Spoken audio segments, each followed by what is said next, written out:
자, 이제 10절에서요. 그러므로 만물이 그를 위하고 또한 그로 말미암은 이가 많은 아들들을 이끌어 영광에 들어가게 하시는 일을 그들의 구원과 창시자의 고난을 이용하여 온전하게 하시면 마땅하도다 이렇게 했어요. 네. 자, 주님 하면 구원이에요. 그렇죠? 여러분들 구원을 받은 여러분들이잖아요. 어째 이 구원의 감각이 이렇게 없느냐고요. 구원받은 나와 여러분이에요. 구원받은 자 안에서는 성령이 마음껏 성삼위를 발휘하실 수가 있는 거예요.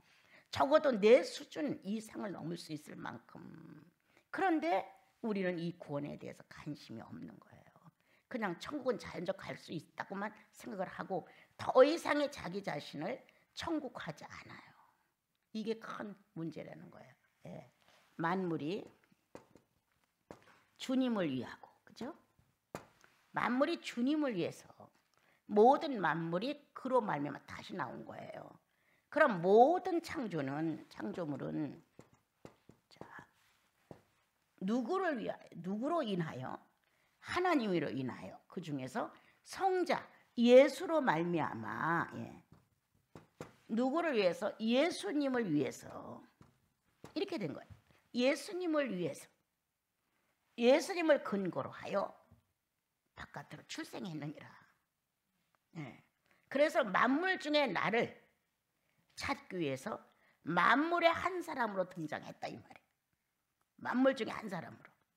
네, 요즘 주님에 대해서 이제 묵상을 하다가 다시 한번 내 마음이 숙연해졌던 것은 사람으로 오셨다는 것 중에서 아담의 전체를 가지고 아담이 없는 것처럼 자신을 다스렸던 문제가 내 마음에 크게 자극이 되어 왔어요.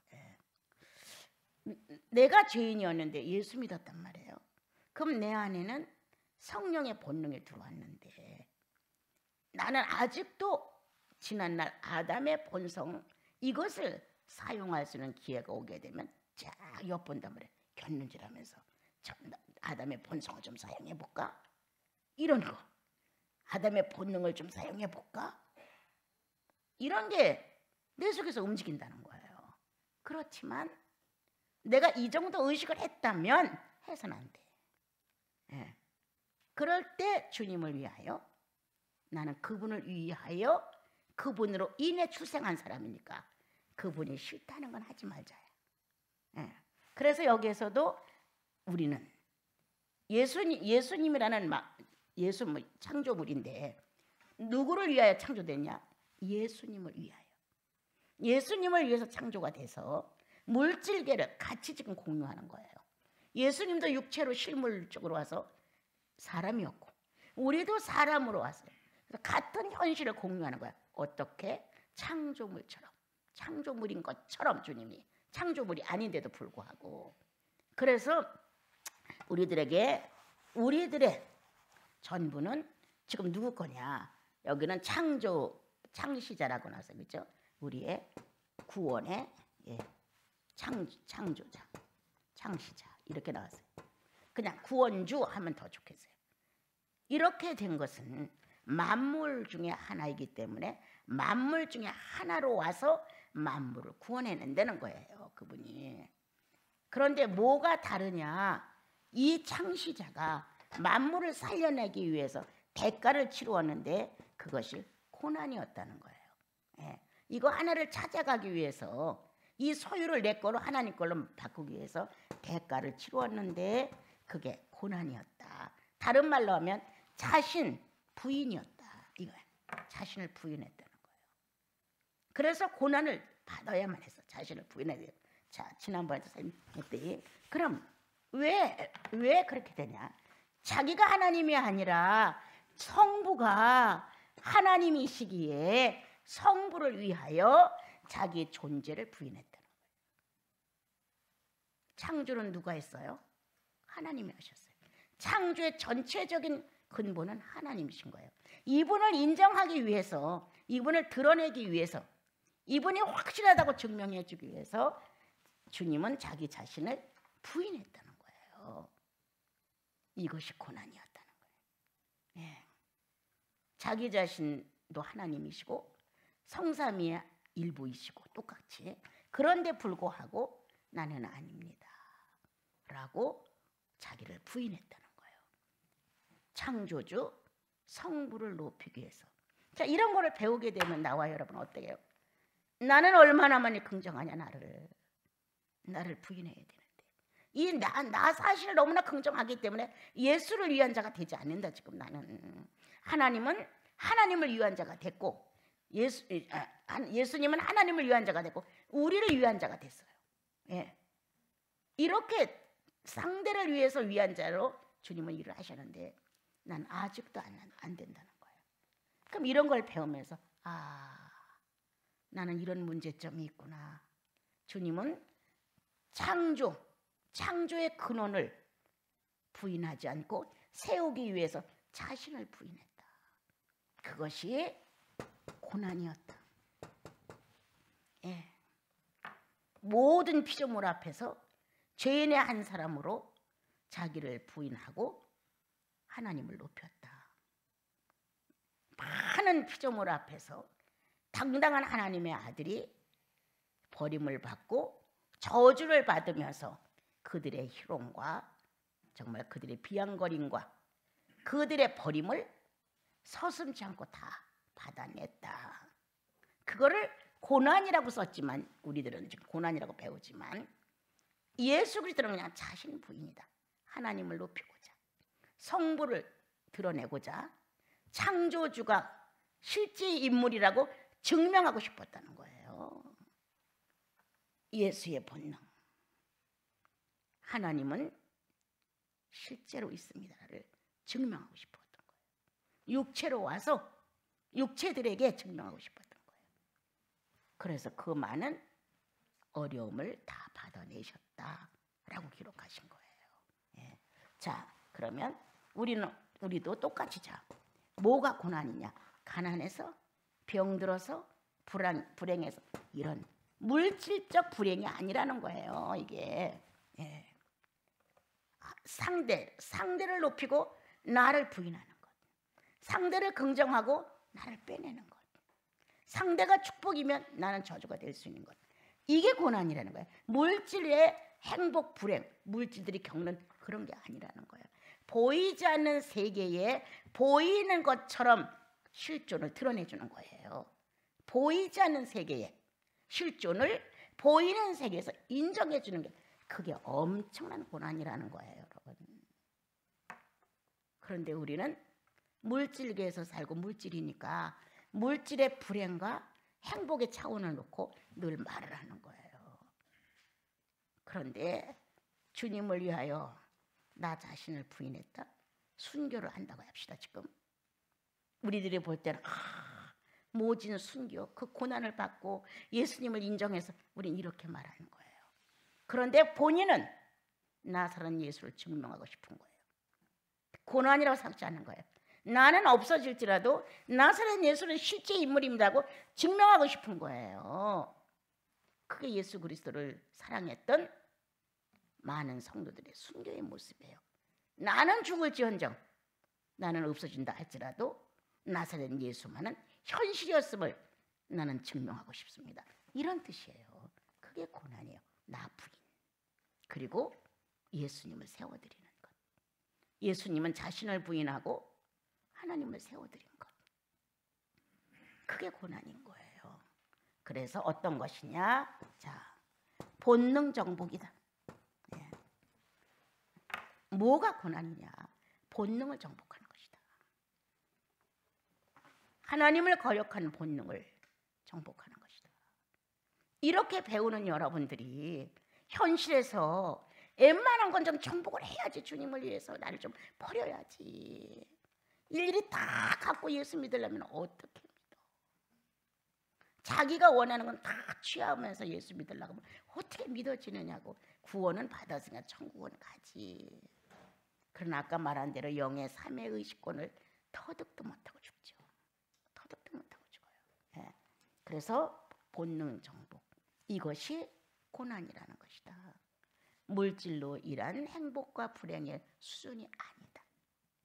보이지 않는 세계에서 보이는 세계로 출발시킨다. 인정해드리는 것이다. 오늘 주님은 이렇게 히브리서에서 예수의 오심, 그가 구원주로서 고난을 받고 창시자가 됐다는 사실을 설명을 이렇게 하셨어요. 그래서 이제 우리가 지금 순환절기인데 내 본능을 정복해라. 이것이 바로 고난이다. 그리고 하나님을 인정해드리는, 긍정적으로 믿어드리고 증명해드리는, 나는 성도들이 할 일이 그거라 생각하거든요. 뭐가 성도들이 할 일이야? 예수님을 증명해드려라. 내 현실보다 그분이 더 소중하다고. 내 행복과 불행에 의해서 따지고 예수를 믿고 안 믿고 이게 아니고, 정말 가장 중요한 건 나사렛 예수가 실제 인물이었다는 것을 난 증명해보고 싶다. 이게 여러분들의 고난이잖아요. 작은 말 한마디라도 형제자매 유익을 위해서 하고, 작은 물질이라도 형제자매와 그 밖의 사람들을 위해서 유익하게 쓸 수 있고, 내 작은 주님과의 희생 속에 성장해가는 예수의 모습의 도전도 내 형제자매들이 유익이 됐으면 좋겠고, 이렇게 우리가 움직여 간다면 좀 더 실제적인 예수의 모습을 우리가 서로 보여주면서 그렇게 할 수가 있어요. 여러분 여기 뭐 철학 공부하러 온 거거나 이런 어떤 심리적인 이런 학문을 배우러 우리가 모인 것 아니에요. 어떻게 하면 예수를 현실화시키느냐거든요. 어떻게 하면 나사렛 예수가 실제 인물이었다고 내 삶에서 증명하고 갈까. 이게 우리들의 지금 목표예요. 그래서 여러분들이 좀 더 말씀을 들으시면서 실제적인 믿음의 생활로 한번 전환을 해보자. 그래서 아주 작은 것부터 고난의 주를 본받자. 그래서 나와 여러분이 좀 더 실속 있는 그런 믿음이 됐으면 좋겠습니다. 이제 11절로 내려가죠. 우리 같이 읽어요. 거룩하게 하시는 이와 거룩하게 함을 입은 자들이 다 한 근원에서 난지라. 그러므로 형제라 부르시기를 부끄러워하지 아니했다. 예. 누구냐? 1. 거룩 예수님이시다. 2. 지금 거룩한 또 하나에 나와서 누구냐? 나다. 3. 그는 하나님이다. 자, 이렇게 존재한다는 거예요. 예. 첫째 거룩 누구? 예수님. 예수님을 통해서 내가 나왔어요. 그래서 나 또한 거룩. 거룩에서 거룩이 나온 거예요. 근데 이 근본은 어디로부터 하나가 되냐? 하나님 안에서 나온 하나다. 하나님 안에서 하나님 자신의 거룩함으로 하나님이 거룩을 낳았다. 누구였냐? 예수 그리스도였다. 예수 그리스도가 또 나를 낳았다. 어떻게? 거룩함으로. 불순하고 추하고 불법지고 이걸 낳다는 게 아니야. 아주 새로운 순수한 결정체가 반듯한 이러한 하나님이 원하시는 신격과 인격의 하자가 없는 우리를 건졌다는 이렇게. 그래서 영적으로 봤을 때는 우리에게는 성장에는 많은 칭하가 있지만 하나님의 자녀라는 자체 안에서 똑같아요. 그래서 여기에서 지금 11절 하나의 하나님, 그 거룩한 분이 예수를 거룩으로 낳았고 예수님의 거룩한 능력이 나를 낳았다. 나도 거룩하다. 셋이 다 거룩하다. 그런데 하나님으로부터 성부로부터 나온 뒤로는 이거를 한 형제라고 불렀다. 이렇게 나옵니다. 한 형제라 불렀다. 여러분 창세기를 보게 되면 이튿날 궁창을 지어서 하늘과 땅, 물과 물로 나누고 이렇게 육지라는 것, 바다라고 하는 것, 공중이라고 하는 것 이런 것들이 있어요. 그래서 이 놀라운 궁창은 많은 저마다의 그 분야별로 많은 걸 품고 있어요. 그 안에. 그리고 거기에는 하나님의 어떤 신비의 의미가 들어있어요. 그런데 어느 날 나와 여러분이 만약에 내가 어디로부터 출생했을까라고 한번 고민을 한다면 출생지가 분명히 있을 거란 말이에요. 지금 거룩한 자, 거룩한 분, 거룩한 나 이렇게 된 출생지가 있다는 거예요. 예. 그럼 어디로부터 나왔냐? 만물은 자 하나님의 궁창 자궁에서 나왔습니다. 모든 만물은 하나님의 자궁에서 나온 거예요. 궁창에서 나온 거예요. 이 만물 모든 전체가 하나님을 근거로 거기로부터 출생되어 나온 근원이에요. 그런데 나와 여러분이 다시 예수 그리스도를 영접하고 새 사람으로 출생을 했어요. 그럼 어디서 나왔냔 말이에요. 첫 번째 근본은 하나님의 자궁에서 나왔어요. 하나님의 자궁에서 나왔어요. 그런데 두 번째는 어디서 나왔냔 말이에요. 첫 번째는 하나님의 생기를 불어넣어 우리를 만드셔서 모든 생물의 근원이 하나님의 자궁에서 나왔어요. 그런데 지금 우리는 두 번째 예수를 믿고 거듭났다고요. 어디로부터가 출생했냔 말이에요. 자, 하나님께서 하나님의 아들 예수 그리스도를 이 땅에 보낼 때 어떻게 했습니까? 성령으로 잉태하여. 그럼 어디서 나왔다는 거예요, 여러분? 성령의 자궁에서 나왔어요. 이 놀라운 사실들을 여러분들이 실감할 줄 알아야 돼. 그래, 모든 만물이 하나님 자궁 안에 꽉 차 있다가 하나님의 때에 맞춰서 하늘과 땅과 바다에 많은 생물들을 이 땅에 번식을 시켰다. 자, 나도 그 중에 하나로 태어났다. 사람도 6일째 태어난 만물 중에 하나니까. 그런데 우리는 죄를 짓고 땅에 살면서 죄인의 모습에는 없다가 예수님을 만났어요. 예수님을 만나서 이제 이 근원에 대한 사실을 배우면서 영혼들이 다 감격을 했단 말이에요. 그래, 맞아. 이렇게 뭔가 긍정을 하면서 났단 말이에요. 예. 그러면 출생지가 어디냐? 그리스도를 통해서 나왔어요. 우리들은요. 그리스도가 없으면 죄가 용서되지 않기 때문에 나올 수가 없어요. 그리스도를 통해서 우리가 출생지가 있는데 그리스도가 어디서 나왔어요? 성령으로 잉태되었다. 그리스도가 성령으로 잉태된 거예요. 그럼 어디서? 성령의 자궁에서 나왔다는 거예요. 이건 신비의 잉태예요. 만물의 잉태는 하나님의 자궁에서 나와서 다 볼 수 있고 만들 수가 있어요.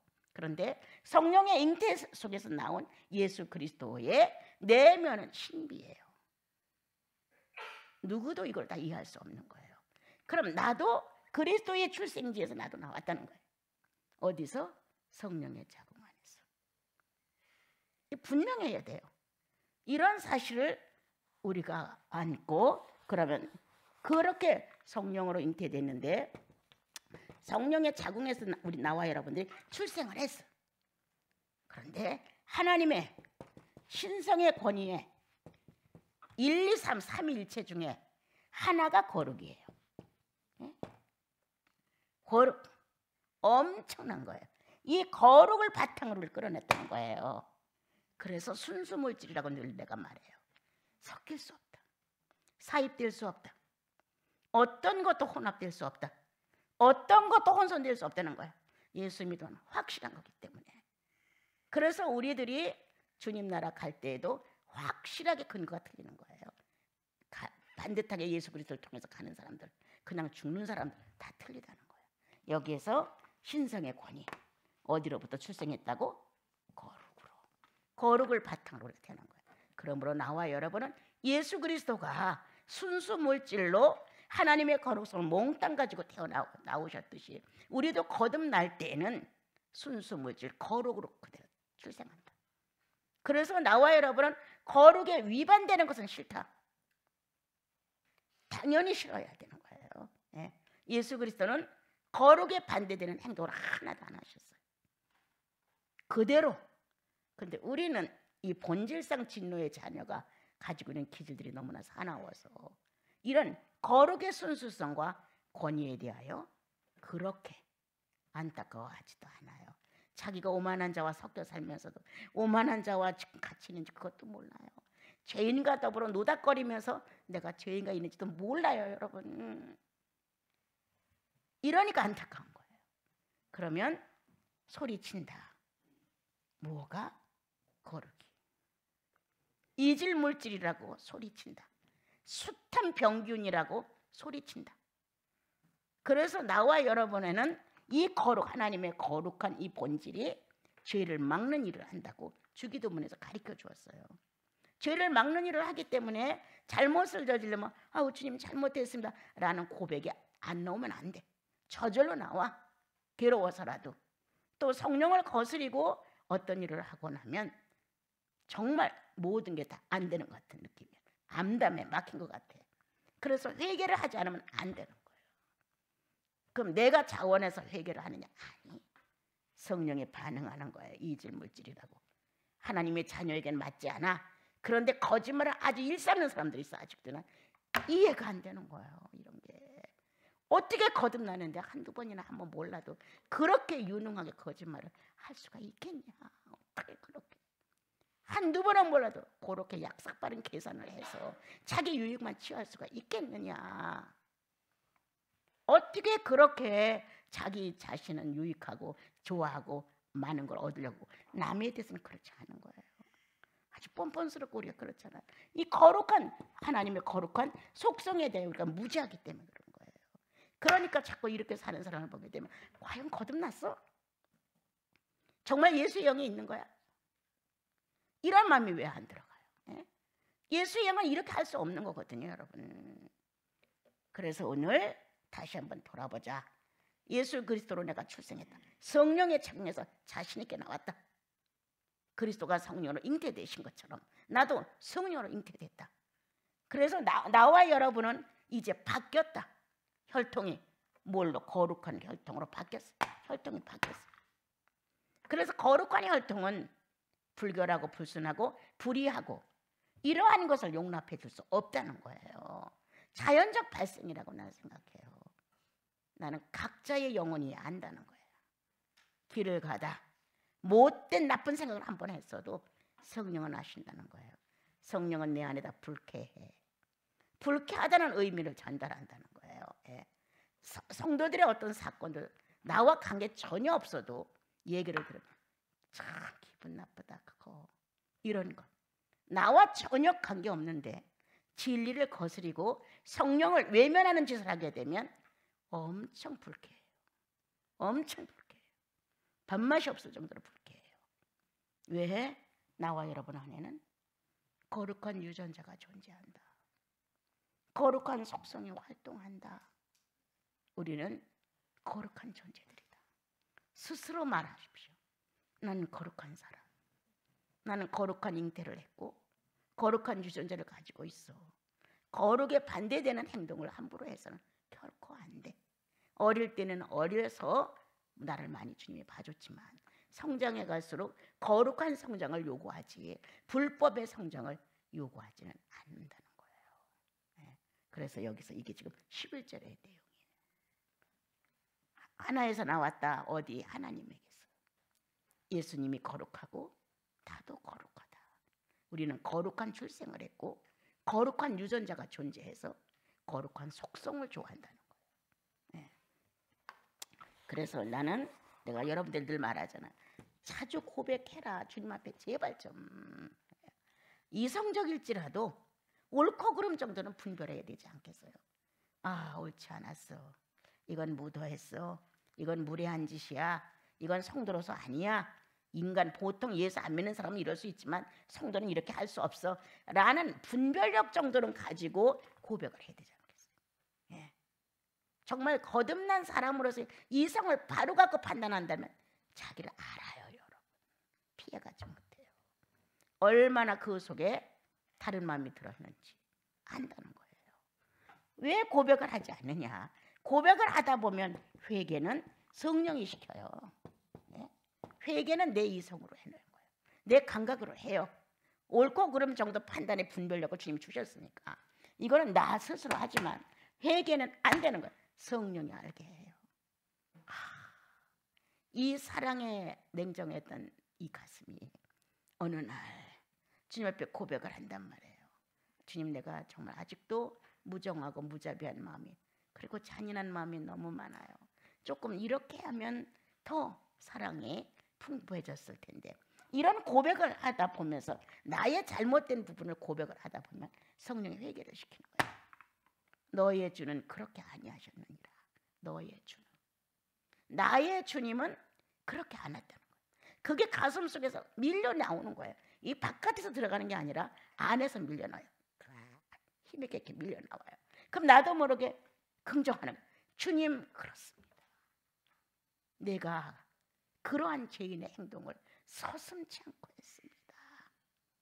이렇게 자기 자신을 주님 앞에다 놓고 그렇게 활동을 그렇게 서슴지 않게 거룩하지 못한 행동을 했던 것을 내가 토설했단 말이에요. 예, 그럼 어떻게 돼요? 그렇지 않기를 바라는 마음이 이 안에서 싹 터요. 자, 심령에서부터 출발해라. 예, 누구를 상대로? 하나님을 상대로. 주님을 상대로 주님 아니었지요. 이래서는 아니 되지요. 라고 내 심정을 털어서 맞대면을 하고 자기 사정을 얘기했다면 회개는 자연적으로 심령에서부터 먼저 돌아오기 시작한다. 난 잘못됐어. 옳지 않았어. 내가 나를 긍정하는 거야. 네. 그리고 이렇게 심령에서부터 회개가 고백이 되고 이루어지면서 자연적으로 행동이 변화를 일으키는 거예요. 변화를 일으키는 거예요. 그래서 회개한 건 보여요. 회개했어. 우리 자매님들이 돌아가면서 기도를 할 때 주님 나는 나쁜 년이었어요 라는 고백을 어떤 자매님이 하셨어요. 본인은 알죠. 어떤 내용에서 내가 나쁜 년이었는지. 우리는 공동으로 들으니까 주님이 나빴다는 어떤 모습을 가르쳐 주셨구나. 그러니까 솔직하게 성도들 같이 교제하는 데서도 주님 나는 나쁜 년이었어요 라고 고백을 했단 말이에요. 본인은 나쁘다는 의미를 내용을 덜어하라. 그렇죠. 고백을 안 하는 것뿐이에요. 예. 그때부터 그 나쁜 년이었어라고 나간 행동이 바뀐다는 거예요. 바뀌어요, 여러분. 그래야 회개인 거예요. 바뀌어지기 시작해. 마음에서부터 바뀌고 그다음 다시 행동으로 바뀌어지는 거예요. 자, 어느 날 여러분과 내가 오늘도 너무 잘난 척했지. 내가 앞섰어. 이런 고백을 주님 앞에 이제 자기 느꼈으니까 한단 말이에요. 그러면 하다 보게 되면 회개가 나와요. 심령 안에서 잘못했어. 이제 이 고백 정도가 아니라 마음 안에서 잘못했어. 내가 또 이런 짓을 했단 말이야. 막 씁쓸한 물이 나오면서 진정 고백을 하게 되고 회개가 터져 나오게 되어요. 예. 그러면 교만이라는 단어를 남이 써주지 않아요. 본인이 써요. 주님, 이 몹쓸 인간이 또 교만을 떨고 잘난 척을 하고 하나님을 내버렸습니다. 또 내 자신이 우수해서 내가 잘나서 또 그 자리를 딱 가로채고 너보다는 내가 이런 식의 내 모습을 가졌습니다라고 심령에서 토로를 하게 된단 말이에요. 그러면 행동이 나와. 사람들 앞에서 교만이라는 단어가 무색할 정도로 자꾸 뒤로 물러나요. 행동이 달라진다니까요. 그래서 회개는 성령이 시키시는 것이다. 그리고 확실한 증거가 나타납니다, 여러분.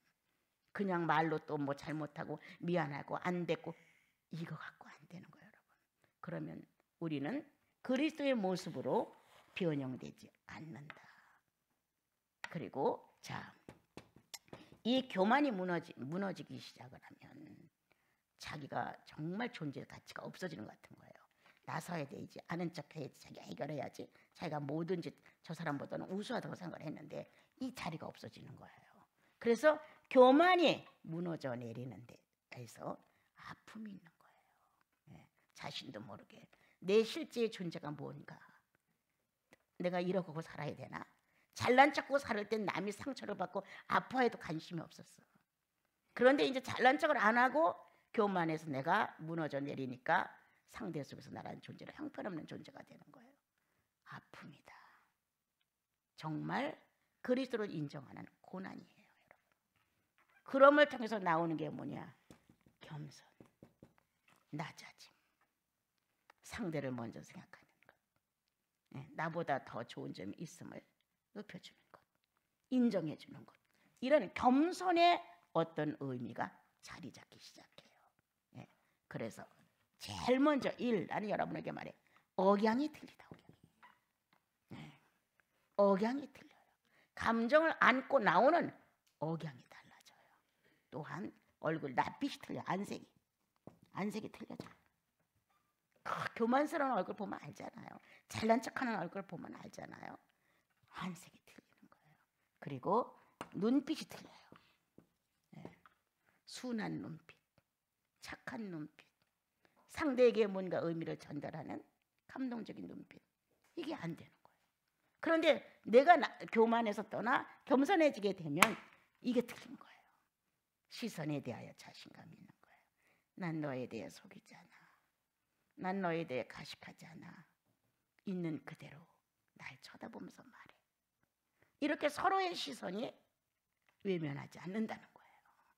그것은 바로 점점 나는 주님의 모습에 가까워지는 겸손을 어느 날 크게 회개하고 바꿔지기 시작했다는 거예요. 자, 이제 고단 밑으로 내려갈게요. 자, 봅시다. 같이 읽어요. 내가 자, 형제라 부르기 부끄러워 아니하시고 알죠? 거룩하게 하시는 이와 거룩하게 함을 입은 나와 그리고 그 근원에서 나온 형제라 부르기 부끄러워하지 아니하는 하나가 됐다는 내용이죠. 자, 여기 있는 말씀, 시편에 있는 말씀 같이 읽어요. 내가 주의 이름을 내 형제들에게 선포하고 내가 주를 교회 중에서 찬송하리라. 예, 주의 이름을 형제라는 연합체를 지금 설명하고 다시 또 다시 내가 그를 의지하리라 하시고 또 다시 볼지도 나와 및 하나님께서 내게 주신 자녀라. 이렇게 당당하게 자녀의 특권을 여기서 말씀하는 거예요. 예. 하나님의 자녀라는, 그래서 항상 내가 말하죠. 유전자가 똑같다는, 그러므로 자, 속성이 같다는 거예요. 속성. 그분이 진실해, 나도 진실하고 싶어. 진실에 목말라서 숱한 나날 물을 부끄러 주여 내가 진실하기를 원합니다라는, 진실함으로 내가 존재하니 나도 진실함으로 존재해달라고. 난 굉장히 진실한 줄 알았어. 난 내 혈통이 진실하기 때문에 내가 진실한 줄 알았어요. 그런데 어느 날 내가 진실하지 않은 나 자신을 발견하게 됐어요. 이야, 기만적이고 거짓적이고 내 목적을 위해서는 아주 알랑거리고 이러한 내 모습이 발견됨으로 인하여 나는 내가 진실하지 않다는 사실을 알게 됐어요. 그때부터 엄청난 시간 동안을 진실하기를 원합니다. 주님 진실하게 하소서. 주님이 진실하심으로 내가 진실하지 않은 것을 노출시키셨으니 나도 진실하기를 바랍니다. 이러한 것을 엄청 했었던 거예요. 그래서 이 하나님의 자녀는 하나님의 속성을 기도한다, 연모한다, 예, 사랑한다, 사모한다, 이렇게 되는 거예요. 기도를 꾸며서 하는 게 절대 아니에요. 정말 진실하고 싶었어요. 예. 그래서 그 말 한마디는 그냥 능력이고 그 말 한마디는 해결점이고 그 말 한마디는 하나님 자신을 노출시키는 결과를 가져오기를 그렇게 바랬던 거예요. 더 이상 말 필요 없어. 행동이 좀 끝나는 거지. 이렇게 삶 전체에서 진실 그대로, 말은 법이고 법은 말이야, 성도는 행동이 법이고 법이 행동이야, 이렇게 할 정도로 나는 그분 앞에서 진실이라는 것에 대해 목말라서, 얼마나 목말랐는지 몰라요. 진실. 그래도 지금도 나도 뭐 진실이 그렇게 100%된 그런 건 아니에요. 그러나 자녀의 특권은 아비의 속성을 연모한다는 거예요. 아비의 속성을 발휘하고 싶다는 거예요. 아비의 속성을 내 거로 삼았으니까 이대로 내가 활동하고 싶다는 거예요. 이것은 성도의 가장 진실한 기도다. 무엇을 연모합니까, 여러분? 난 내 아비의 속성을 연모하지요. 내 아버지가 가지고 있는 속성을 사랑하지요. 내 아버지가 가지고 있는 속성을 귀히 여기지요. 내 아버지가 가지고 있는 속성에 대해 애가 타지요. 실현하지 못할까 봐. 자녀라 특권을 주셨다, 이렇게 되어 있어요. 나와 여러분은 성령의 자궁을 통하여 성령의 잉태서를 갖고 있는 사람들이에요. 예. 그럼을 통해서 우리는 하나님 아버지의 자녀라는 특권을 움켜쥐게 됐고, 그 특권은 속성에 달렸다는 거예요. 속성이 나와야 되는 거예요. 그러므로 나와 여러분의 기도는 속성을 찾는 기도다. 거룩한 속성을 찾아라. 겸손한 속성을 찾아라. 진실한, 자비한, 국률하심에, 공의로움에 이런 속성을 찾아 연모해라. 사랑한다고 말해라. 주님, 내가 당신의 공의로움을 사랑합니다. 그런데 내게는 불공평합니다. 이 공의로움에 정직한 바른 인격이 없음을 내가 탄식하나이다. 이렇게 나 자신을 그분께 그대로 고백을 하면서 기도하는 것. 다시 말하면 자, 일치시키는 것. 예. 마음을 일치시키는 것. 마음이 일치가 됨으로 인하여 행동이 나오는 거예요. 마음이 일치가 안 되는데 행동이 나올 수가 없어요, 여러분. 그래서 어느 날 주님의 거룩성이라든가 진실이라든가 자비라든가 긍휼이라든가 안타깝게 사모하며 그 속성에 대한 마음을 가져보고 또 내가 그 속성에 너무나 미숙하다는 사실을 고백하다 보면 이 내용이 하나님의 마음과 내 마음이 일치를 이루어요. 나도 원해. 자기의 자녀에게서 자기의 속성을 보는 건 그분의 소원이에요. 나도 원해. 나도 소원해. 너도 소원하느냐? 예, 나도 소원하지요. 이렇게 소원이 일치가 되는 순간이 있어 기도하다 보면 그러면 그때부터 능력이 되기 시작해요. 뭔가 하나가 통해진 거예요. 하나로 일치가 된 거예요. 그러면 저절로 나도 모르게 그 속성이 바깥으로 나오기 시작해요. 그런데 이렇게 주님에 대해서 현실화시켜 보고 싶은 주님 예수 그리스도를 내 일생에서 현실화시켜 보고 싶은 이러한 나와 여러분은 갈망이 무디어요. 갈망이 거의 없어요. 정말 하나의 빵을 위해서는 배고프면 아주 열심히 할 거예요. 그 빵 하나를 얻어내기 위해서 배고프니까. 그런데 주님의 속성에 대해 배고프지가 않아요. 이게 한국교회의 지금 필정이에요. 하나님의 속성에 대해 배가 고파야 되는 거예요. 그래서 사람이 떡으로만 사는 거 아니야. 하나님 입에서 나오는 말씀으로 속성으로 살아야 된다는 거야. 그분의 속성으로. 근데 우리는 떡으로 살으려고 한단 말이에요. 그분의 속성에 대하여 우리는 갈망하지 않는다. 그 속성에 대해 배고프지 않다. 우리는. 그 속성에 대하여 우리는 목마르지 않다. 그러므로 자녀가 특권을 상실하고 있다. 지금. 자녀가 아버지의 혈통을 상실하고 있다. 아버지가 우리에게 입혀준 권위가 땅에 떨어지고 있는 거예요. 그러므로 성도는 성경에 말씀하신 것처럼 존귀한 자리. 성도는 존귀한 자니. 나는 존귀한 자라는 거예요. 나는 그분의 자녀야. 미숙한 게 많아도 예수의 피로 내가 거듭났어. 그분의 죽으심과 부활이 어느 날 나를 찡 울렸어. 나는 그분의 자녀야. 그래서 오늘은 자녀의 특권을 살려라. 예, 이 작은 절수지만은 자녀의 특권을 살리는 것은 아비의 속성을 갈망해라. 아비의 속성을 갈망하고 그 갈망을 기도로 삼아라. 무엇가 부족한지 찾아봐라. 자비냐, 긍휼이냐, 거룩이냐, 공의냐, 겸손이냐, 어떤 거라도 아비가 구약 시대에 이스라엘 민족을 놓고 사용했던 하나님 아버지의 성품이 있어요. 그 성품을 찾아서 가장 자기 마음에 와닿는 것부터 해라. 그러면 자녀의 권위가 세워지기 시작한다. 자녀의 특권이 세워지기 시작한다. 권위와 특권이 아비로부터 전달되는 것이 이루어지게 되면 엄청 능력이 있어요. 자기 영혼 하나 정도 주님을 향해 나가는 데 대해서는 뭐 그렇게 어렵지 않아요. 그 능력이 어마어마한 힘으로 우리를 밀어주기 때문이에요. 그런데 이 속성에 대해서 가난하니까 능력이 없어. 속성에 대해서 아는 바가 없으니까 무식하니까 사단이 마음대로 흔들어. 감정에 홍해 바다 있잖아. 너 이거 빠져 죽는다. 불안을 주는 거예요. 봐. 가난에 들어왔는데 뭐가 적과 꿀이 흐르겠어. 가난 칠적이 저렇게 있는데 또 전쟁은 시작돼. 이렇게 매번 만나는 현실에 장애물마다 불평불만이 나오는 거예요. 권위 상실. 자녀가 권위를 상실하고 나면 사단의 놀이거리가 된다. 사단은 보는 환경마다 말합니다. 환경마다 찔러줘요. 네가 요렇게 하면 유익이 있어. 너 요렇게 해라. 유혹을 줘요. 환경마다 네가 이렇게 하면 불행해져. 이건 안 돼.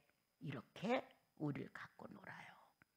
그렇지만 나와 여러분은 자녀의 특권을 살려서 당당하게 나가야 돼. 내가 떡으로만 살지 않아. 하나님 아버지 입에서 나오는 말씀으로 달아. 나는 내 아버지의 인격 권위의 속성으로 산다. 나는 오늘도 기도한다. 나는 그분의 속성을 갈망한다. 이렇게 대담하게 현실을 처리해 나간다면 자녀의 권위가 다시 회복되고 아버지의 기쁨이 나에게 전달돼요. 내 기쁨을 찾아서 살려고 하지 마세요. 한국 사람들의 내용이 거의 다 성도들이 내 기쁨을 찾으려고 아니, 아버지 기쁨이 몰려와야 돼. 성경에 예수 그리스도는 성령으로 기뻐하사, 성령으로 기뻐하사, 이렇게 아버지의 것으로 그분의 기뻐하심이 나를 압도해 오는 거예요. 그분의 만족하심이 나를 사로잡는 거예요. 그분의 충만하심이 나를 풍성하게 만드는 거예요.